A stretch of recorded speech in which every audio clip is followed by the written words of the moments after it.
This production is brought to you by Ancient Origins, reconstructing the story of humanity's past, and the YouTube channel, The Study of Antiquity and the Middle Ages.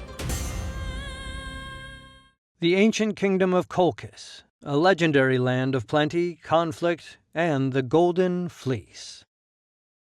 Written by Carrie Sullivan. Narrated by D.W. Draffin. Anyone familiar with Greek legends has heard of the Colchis Kingdom.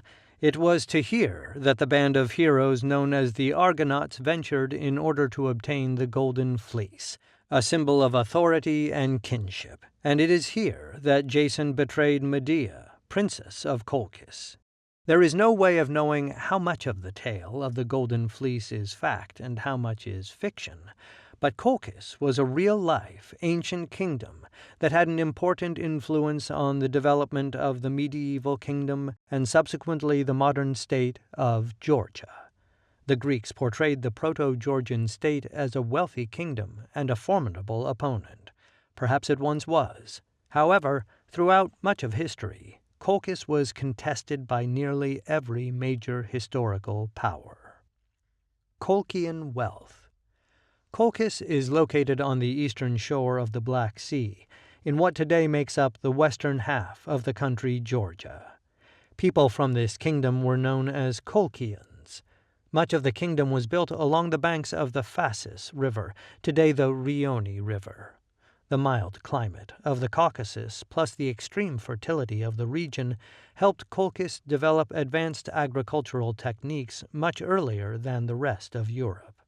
From 1800 to 1500 BCE, Colchis was an urbanized center, reveling in late Bronze Age advancements centuries before the Greeks.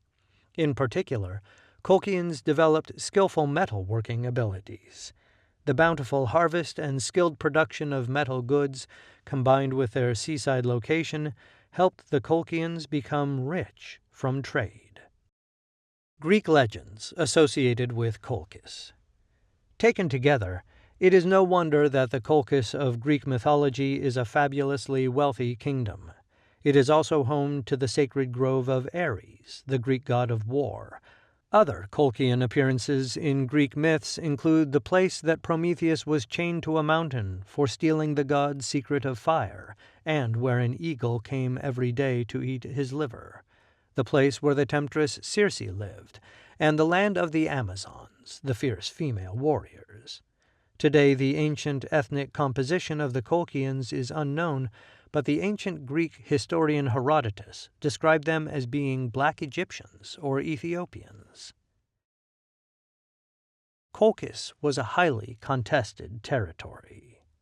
Naturally, such a kingdom was a prime target for conquest. Colchis was conquered by the Cimmerians, the Scythians, the Milesian Greeks, the Medians, the Persians, and finally the Romans. In all of this there is a litany of treacherous and murderous acts. While under the Persians, the Colchians had to send 100 girls and 100 boys every 5 years to the Persian court.